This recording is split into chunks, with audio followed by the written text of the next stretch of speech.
gran parte de la cultura latina ha dado origen a todas unas formas, unos conocimientos que están en la cultura que llamamos occidental, que se han expandido de forma global. Entonces, todo el mundo, de forma genética o aunque sea cultural, tiene una ancestría conectada con este país. Italia es un país chiquito, muy pequeño, pero hay una concentración de hechos, de lugares y de diferencias, o sea, de variedades, pueblos diferentes, comidas diferentes, climas diferentes, geologías diferentes, o sea, piedras, materiales, recursos naturales tan diferentes, que es como un lugar que es un nudo de líneas energéticas de todo el planeta. Es un lugar donde se concentra mucho de muchas informaciones que hemos heredado de forma genética o cultural la mayoría de nosotros. Aunque teniendo una instrucción, una formación escolástica normal, moderna, estamos formados con elementos que vienen de esta historia, aunque sea la mayor parte de nosotros también ha crecido por lo menos con un background católico, después de repente cada uno ha buscado su camino de forma autónoma, pero son cosas que hemos recibido y eso es el producto también de hechos que se han ido ahí. Entonces, yendo a activar las orígenes ancestrales de estos conocimientos, las despertamos en el territorio y de reflejo las despertamos en nosotros, porque son poderes que tenemos en potencialidad también en nosotros. Entonces la ciencia sagrada, los poderes que tenían los limones, los pre-etruscos, los etruscos, etcétera, o San Francisco de Chispas, tenemos nosotros también, porque somos todos herederos de eso. Bienvenidos a un video más en el cual vamos a estar charlando de varias cosas interesantes, sobre todo unos programas nuevos que tenemos. Estamos trabajando en conjunto con el antropólogo y pascuandino Dario Astengo, que es de Italia y viene estudiando todo lo que es la tradición andina desde hace varios años, y bueno, en esta ocasión también nos va a estar llevando para sus tierras, en Europa, en Italia. Así que, si querés, Dario, te dejo el micrófono para que te presentes con la gente aquí y nos vayas contando un poquito primero de vos mismo y de tu trabajo en tu propia tierra. ¿Qué es lo que has descubierto por allí? Gracias, buenas tardes, buenas noches, acá es noche con todos. Bueno, para quien me conoce, pero tal vez no me conocen todos, yo me llamo Darío, ya me presentó el Francisco, y estudio el tema de la tradición andina, de las técnicas energéticas del misticismo de los Andes desde el año 2007, y al mismo tiempo yo la primera etapa de mi estudio la hice acá en este país, así que al mismo tiempo tuve la oportunidad de estudiar unos campos de aplicaciones de estas técnicas que eran los más cerca que tenía, o sea, los lugares sagrados, lugares de poder, o por decirlo en la forma andina, las huacas que tengo acá. La tradición andina, como siempre digo, no es que se limita a los Andes, es una técnica, es una herramienta, un conocimiento se puede practicar en cualquier lugar donde haya energías interesantes. Así que acá, desde mi país, acá en Italia, siempre digo que estamos llenos de lugares energéticos, de diferentes etapas de civilización, que la mayor parte de los cuales están olvidados. Como sabemos también en cualquier parte del mundo, la cultura oficial brinda al turismo ciertos lugares que finalmente terminan siendo más conocidos y tomando preponderancia, pero sin embargo los lugares que son fundamentales para el crecimiento y el desarrollo de una civilización son otros, no son solamente esos. Así que me fui estudiando lo que se llama geografía sagrada, geografía sagrada, que es el estudio del aspecto sagrado y energético del territorio. Y empecé a hacerlo acá antes de poderme mudar al Cusco y los Andes, donde ahora también vivo. Entonces, desde el mismo año 2007 me fui buscando lugares y tuve enseñantes, maestros importantes que me han pasado esta pasión para el territorio y las técnicas, las herramientas para estudiarlo, para buscarlo y saber interpretar la energía de cada lugar. Y sobre todo, como herramienta de catalización de la experiencia, he tenido las técnicas andinas, porque como siempre digo, las técnicas originales de estas tradiciones en cierta parte se han perdido, las tradiciones antiguas de acá han sido reemplazadas por siglos y siglos de cristianismo. Así que queda algo vivo todavía que hay que saber ver, hay que saber encontrar atrás de las estradas superficiales de catolicismo, pero hay todavía prácticas ancestrales que sobreviven, pero un arte de trabajo energético tan sencilla y universal y que se puede aplicar en cualquier contexto como el andino ha sido el elemento fundamental para mí, pero también para mis maestros, para encontrar la real funcionalidad y las reales funciones y potencialidades de estos lugares que tengo acá. Así que lo que les voy compartiendo es principalmente algo que me ha empoderado y me ha fascinado a mí. O sea, es mi pasión personal porque tengo un amor para esta tierra, no solamente porque es la mía.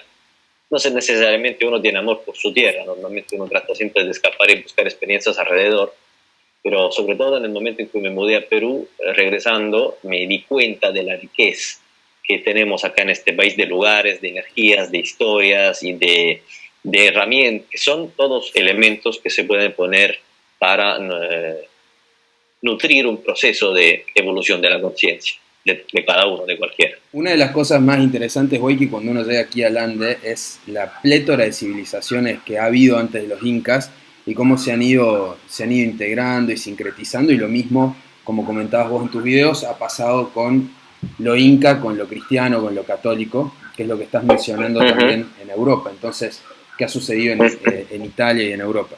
Entonces, ¿qué civilizaciones específicamente estaríamos tocando o estaríamos interactuando al llegar a estos lugares sagrados en Italia? ¿Con qué civilizaciones?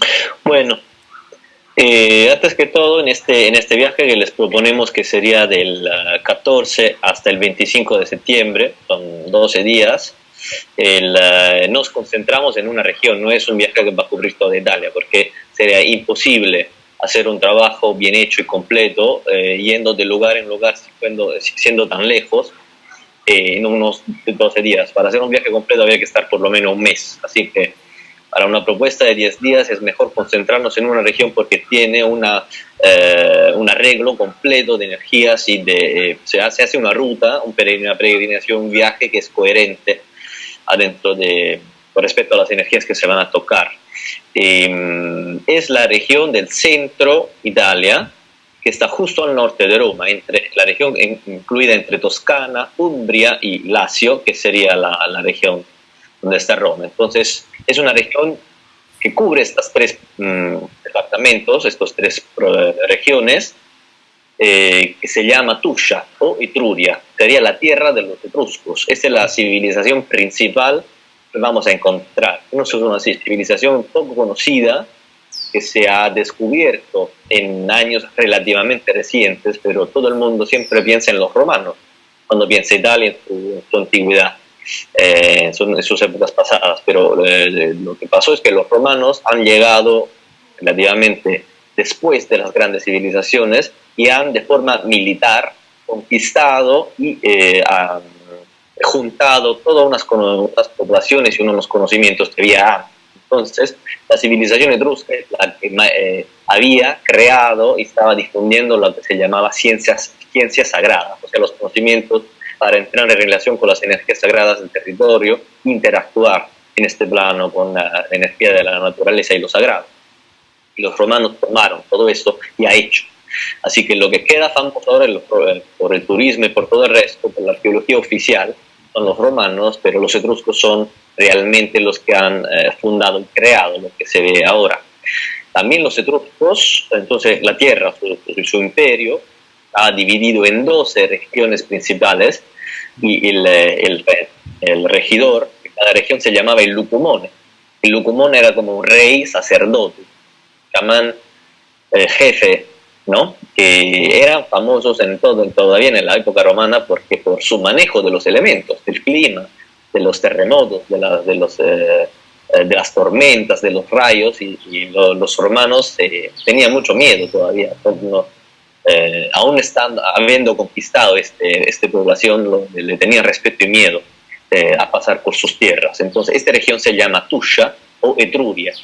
Y esta zona cubre estas tres regiones formales que hay. Entonces, vamos a estar entre Toscana y Lazio, más o menos, con parte de Umbria. Los etruscos que se llegan a definir como tales más o menos en el siglo VIII antes de Cristo, igual van juntando y tomando cosas que había antes. Entonces hay también algunos lugares, algunas huacas que son mucho anteriores, muy anteriores a la etapa etrusca. Entonces algunos lugares son del año entre 3000, 4000 o 4500 antes de Cristo, que corresponden a las primeras migraciones que venían desde el mar.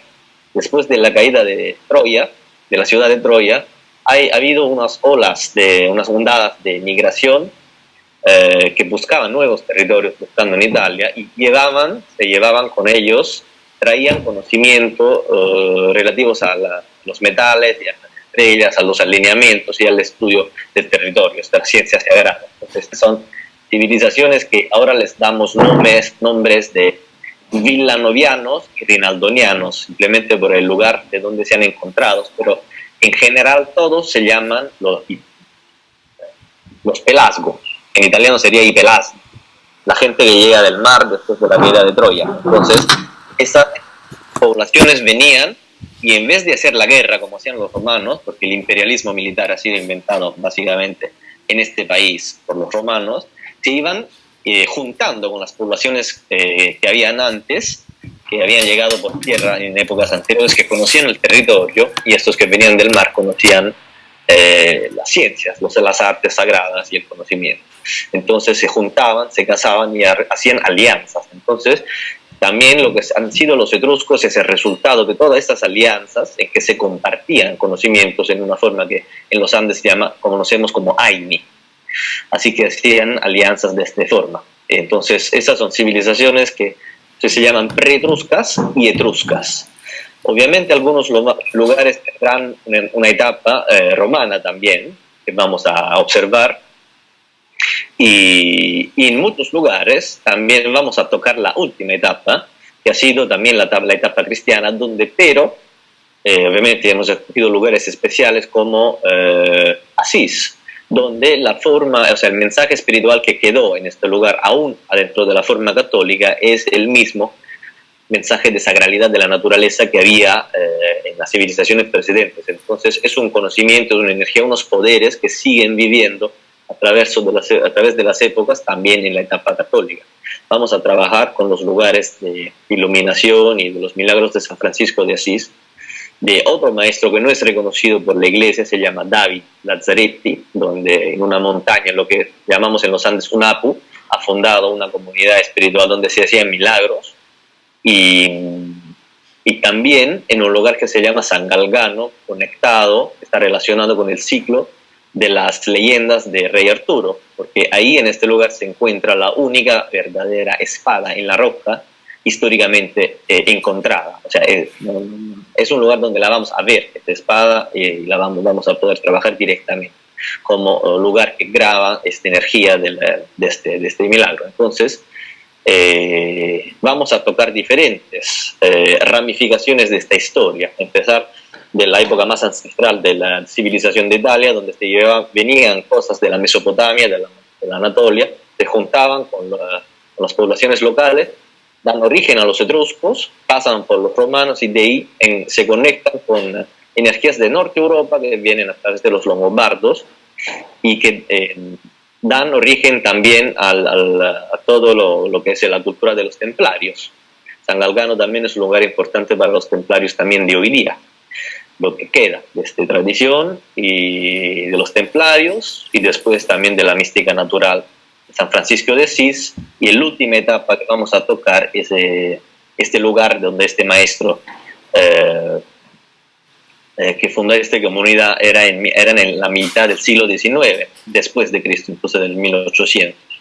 Y al final, como etapa final del viaje, vamos a estar en Roma. O sea, en la ciudad misma de Roma, todo el mundo sabe que está lleno de ruinas, y esto quiere decir que estas ruinas eran templos, eran lugares que guardan energías que siguen viviendo y afectando o teniendo un efecto, un impacto sobre la gente, y que están ahí. Entonces es importante reconocerlas y trabajar activándolas a través de todo el trabajo previo que se ha hecho en esta parte. Entonces vamos a empezar por lo antiguo y terminaremos en Roma, y yendo a reconectar, vamos como yendo cosiendo hilos y filamentos para reconstruir una historia de desarrollo de conocimiento de una cultura que, sin embargo, está dentro de todos nosotros, porque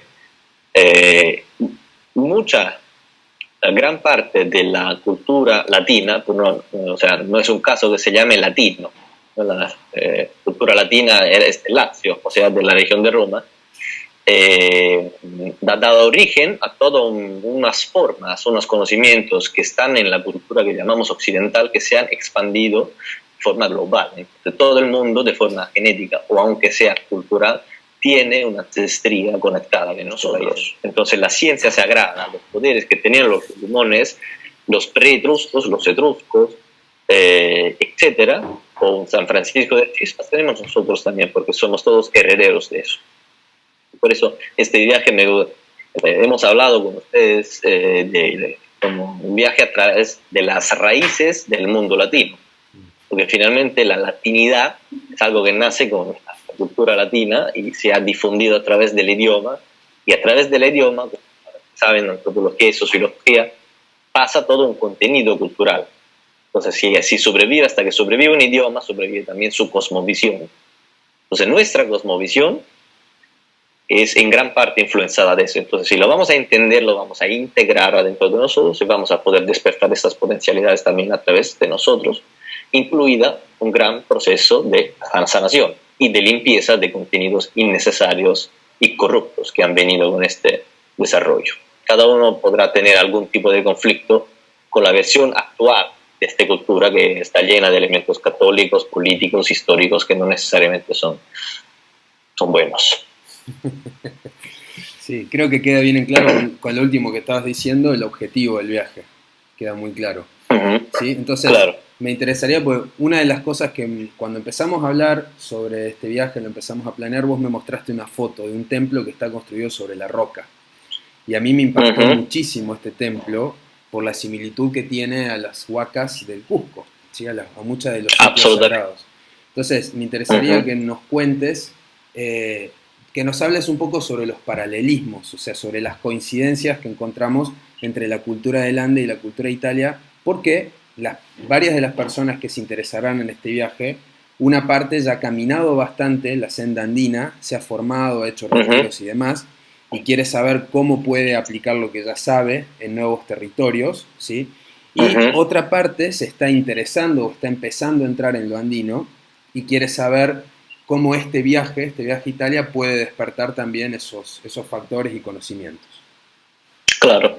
Es importante también aclarar lo que vamos a practicar en este viaje.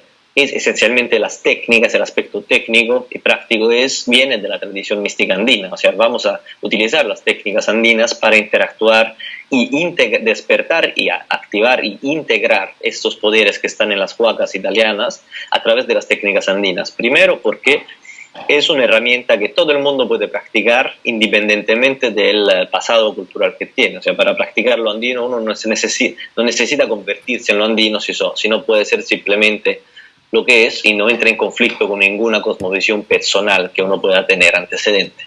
Así que es un elemento común que nos va a juntar a todos como una cadena, un hilo. Entonces, lo que es básicamente el viaje es un karpai. Sí, existen diferentes tipos de karpai. Karpai quiere decir empoderamiento espiritual o iniciación.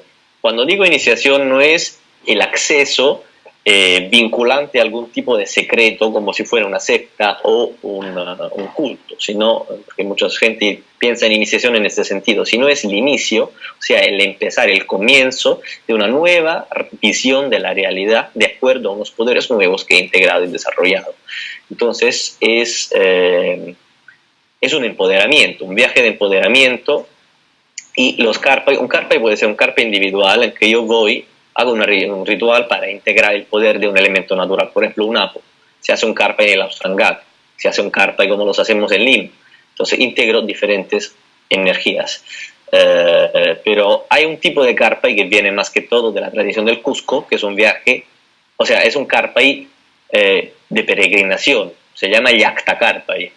O sea, la idea es que uno, yendo a conectarse con elementos claves de la sacralidad de un territorio, va integrando esta estructura dentro de sí mismo, tiene acceso al territorio energéticamente y esto lo va nutriendo. Entonces, lo que es importante es la combinación de las prácticas, porque lo que vamos a hacer son prácticas específicas en lugares específicos. Entonces hay una combinación, obviamente inspirada por los carpes que hay en Perú, que hay en la tradición que viene del Cusco y también de los queros. Entonces, lo que ha sido hecho acá es buscar lugares equivalentes, con energías equivalentes y significado equivalente, donde se pueda practicar una práctica específica de la tradición andina, y la combinación de las cuales nos produce una activación de un proceso de crecimiento y de sanación. Entonces, es un karpa itinerante, se llama. O sea, todos los 10 días van a ser un proceso de integración, de descubierta, de descubrimiento y también de sanación, ¿por qué no?, de cada practicante, pero sobre todo de empoderamiento. Entonces, cada persona va a aprender a través de la experiencia a conectarse de ciertas formas. Entonces, las técnicas le van a quedar, que la van a poder practicar en lugares parecidos, equivalentes, o aunque sea en su casa. Para los momentos en que los necesiten, entonces un Karpei te va a desarrollar un poder que te queda permanentemente a tu disposición. Entonces, ese es el sentido del viaje. Y tengo que decir que en este caso, las técnicas andinas con los lugares italianos se juntan a la perfección, porque hay unas similaridades en las dos tradiciones, calculando que hay diferentes etapas históricas. Por ejemplo, a nivel de cosmovisión, los etruscos resuenan bastante con lo que nos viene de los incas. O sea, una idea de sacralización de la naturaleza y de valorización. Por ejemplo, cuando se construye un templo, o sea, se produce una huaca, se concentra y se cataliza la energía en un cierto lugar para que el practicante se pueda relacionar de forma más fácil, más empoderada, más viva con esta energía. Digamos que la actitud de un romano sería: corto todas unas piedras y voy construyendo un templo de la nada y lo pongo donde me viene cómodo. Es como se hace ahora. Un etrusco y un inca, en vez dejaban, la cosa más importante era el lugar, y dejaban los elementos naturales así en bruto, como son, porque es esto que expresa y manifiesta la energía sagrada con la cual me quiero conectar. Entonces de repente lo valorizan poniendo unos asientos, excavando unas escaleras, enfatizando, evidenciando unos altares, pero no van a cambiar el lugar. El lugar se cambia solo con los siglos, porque muchos lugares también que vamos a ver habrán cambiado, se habrán modificado con la erosión, con el tiempo, pero es la naturaleza. También las estrellas en los siglos se mueven un poco, ¿no? Entonces los alineamientos también cambian. Entonces hay una forma de respeto también en la sacralidad de la naturaleza que es muy coherente. En ciertos casos, sobre todo a nivel de detalles, algunas huacas que acá hay de los etruscos y preetruscos son casi idénticas en su mecánica de funcionamiento, de función, como las de los incas. Entonces, he encontrado que hay camillas excavadas en la roca, hay asientos que están alineados con ciertas energías, hay ciertas piedras que son alineadas con estrellas o con la subida o la bajada del sol en fechas sagradas como solsticios y equinoccios, así que son conectadas al cosmos de la misma forma. Atraen y catalizan la energía de una montaña, o sea, de un apo. Hay 2 apos acá en Italia, o sea, montañas que son sacralizadas de cierta forma. Y también tenía respeto y culto de las mismas energías naturales, o sea, los que podemos llamar los dioses de la naturaleza, o sea, el aspecto viviente de los elementos, del sol, de la tierra, de las montañas, de las lagunas, del rayo, del viento. Era la misma mística que tenían los etruscos, los preetruscos, y que también regresa con algunos místicos más recientes como el San Francisco y algunos por el estilo. Y así que yo todo eso lo recibí. O sea, esta es una formación, un aprendizaje que yo recibí de mi primer maestro, que es Juan Núñez del Prado, que muchos conocerán, que ha sido el primero en absoluto en aplicar las técnicas andinas a lugares que no son andinos. Y lo ha hecho, por lo que yo sé, primeramente acá en Italia. Vino acá entre 96 y 97 y buscó a través de expertos del lugar, de la región, lugares equivalentes para reproducir la que es su iniciación, su transmisión, su linaje en estos lugares, y esa es la que yo también recibí antes de venir a Perú. Cuando después pude venir a Perú a recibir la forma original, me di cuenta que la forma en Perú no es que era más potente de la que recibí en Italia, simplemente era diferente. O sea, son diferentes cualidades, pero lo que da la potencia de la experiencia es la combinación de prácticas con la energía del lugar. Y si son lugares con energías equivalentes, lo que más conta es tu conexión. O sea, lo que a mí me resuena más cerca, mis raíces espirituales están acá, en estas tierras, mis antepasados eran de acá. Entonces, a mí me ha despertado hasta más, te podría decir, la experiencia en Italia, como en primer lugar, y después obviamente todo lo que hice en Perú, con los maestros indígenas, que también es otra investigación. Así que como que todos estamos de una forma o de la otra aparentados con lo que viene de este país y todo lo que hubo en este país ha tenido impacto en todo el planeta. Es importante para cada uno podrá reconocer algo suyo en su historia personal de eso, ¿no? Y también de ahí los expertos del territorio, sobre todo uno que se llama, tiene un apellido un poco chistoso para si se escucha en español, porque se llama Giovanni Feo, pero no porque sea feo, sino porque es un apellido de Italia. Es el experto máximo de la cultura etrusca y lugares pre-etruscos, y él ha sido mi mentor principal en el estudio del territorio.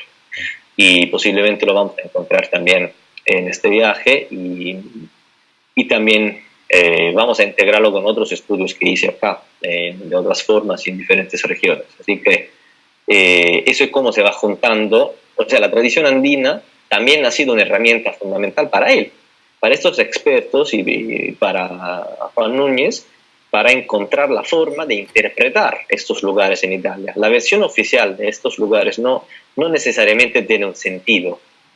En las universidades lo que te cuentan de ciertos lugares es muy banal, pero es suficiente ir al lugar, sentir, escuchar la energía del lugar y ver cómo está hecho, que hay ciertas cosas que son alineadas, y es bastante claro a los ojos de todo que son lugares que tienen un valor mucho más complejo de lo que te dicen en la universidad. En la universidad te podrían decir que un lugar es simplemente un almacén de trigo o un almacén de agua, y es evidente que si hay altares, hay alineamientos, hay lugares iniciáticos, tiene una función diferente. Y eso ha sido posible interpretarlo con la comparación, gracias a la comparación con la tradición andina. Eso ha sido fundamental. Así que la idea es que cada uno lo pueda experimentar por su cuenta en este viaje, y también lo pueda seguir aplicando en cualquier otro lugar donde vaya, porque va a encontrar la misma compatibilidad. Y aparte del trabajo en los lugares, son técnicas andinas y conexión con energías, porque eso es el karpa, y una conexión, una transfusión de energía que te va a quedar para el practicante. Entonces son contactos, conexiones, energías aliadas que van a quedar para el practicante para siempre. Entonces, si uno se quiere empoderar con los sapos del Cusco, se podría también empoderar con unas energías de los templarios, del San Francisco de Asís, con unos sapos de Italia, con unas energías de los etruscos, etcétera, que son... Waiki, ¿qué tipos de requisitos se necesitan para el viaje? O sea, la persona tiene que conocer de tradición andina, tiene que tener alguna condición física. ¿Qué pensás vos que se necesita? En realidad no hay ningún requisito particular, porque el Karpai como iniciación está abierto a los que empiezan, entonces no es una cosa para expertos. Hay algunos Karpais que son, digamos, avanzados, pero en este caso es una ruta de entrenamiento y de iniciación completa, entonces hay todo.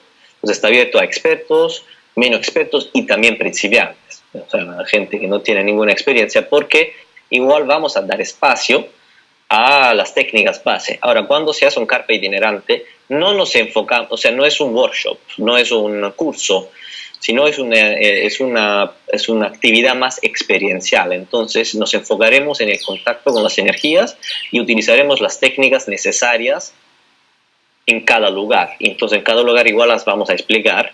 Sobre todo lo único necesario son las dos prácticas básicas que se van a enseñar igualmente en el primer día para todos. Así que Está absolutamente abierto el viaje, lo proponemos a todos, nuevos y antiguos. Y a nivel físico, nunca va a haber, o sea, esto, pues, la suerte de estar en Italia es que no son los Alpes. No vamos a estar en altura, o sea, la máxima altura que vamos a tocar serán 1000 metros de altura. O sea, se puede, no se tiene problema de altura a este nivel. Y las únicas caminadas en subida que vamos a tener que hacer serán un máximo de 10-15 minutos. Y en plano serán unos 25 o 30 minutos en plano. Así que va a ser bastante fácil a nivel práctico y físico. Y eso es importante nomás venir equipado con ropa cómoda, porque igual nos vamos a mover por muchos lugares de campo, bosques, un cerro, lugares donde, por ejemplo, en algunas cuevas es muy húmedo, entonces es importante tener, o sea, no va a ser frío, también lo vamos a proponer en septiembre, que es una temporada muy buena porque es el final del verano, entonces no va a ser frío, va a recién empezar el otoño, entonces no hay todavía mucha lluvia, o sea, no hay lluvia todavía, hay poca, lluvia normal. Va a ser calientito, pero no demasiado, porque si fuera en agosto sería imposible. O sea, es para sufrir. En septiembre es bastante suave el clima, pero es necesario tener cosas para poderse abrigar. Cuando subimos al cerro, entramos en una cueva, o de repente tener la oportunidad de hacerse un baño en una de las lagunas o en un río que vamos a encontrar. Y zapatos para caminar cómodos. Nada más, en realidad. Vamos a estar en alojamientos normales, o sea, no vamos a estar en carpa, ninguna de estas cosas. Entonces, es un viaje solamente abierto a todos. Ya hice experiencias parecidas con gente también mayor y también muy joven, o sea, podríamos decir casi niños. Así que también es una experiencia que puede ser interesante también para donde, por un punto de vista que no es necesariamente espiritual y energético. Por ejemplo, mucha gente ha venido con su pareja, uno de repente está más interesado a las prácticas y el otro. Bueno, muchísimas gracias por toda la información. Estamos compartiendo esto también para que más personas se acerquen al Camino Andino. Sí, me imagino que estarán participando latinos y europeos que están por allá y será un gustazo compartir este viaje con ustedes y con Dario. Hermano, muchísimas gracias. Un gran abrazo. Gracias a ustedes. También importante especificar que, o sea, es un viaje en el cual invitamos mayormente a latinoamericanos y europeos, pero yo soy italiano, hablo italiano, inglés, entonces si quiere venir gente también de otros países, igual estamos acá, podemos hablar diferentes idiomas, entonces está abierto a todos. No es un viaje exclusivo en español, entonces está abierto también a quien quiera participar en otros idiomas también. Listo, hermano, muchísimas gracias. Un gran abrazo. Por cualquier Gracias a ustedes.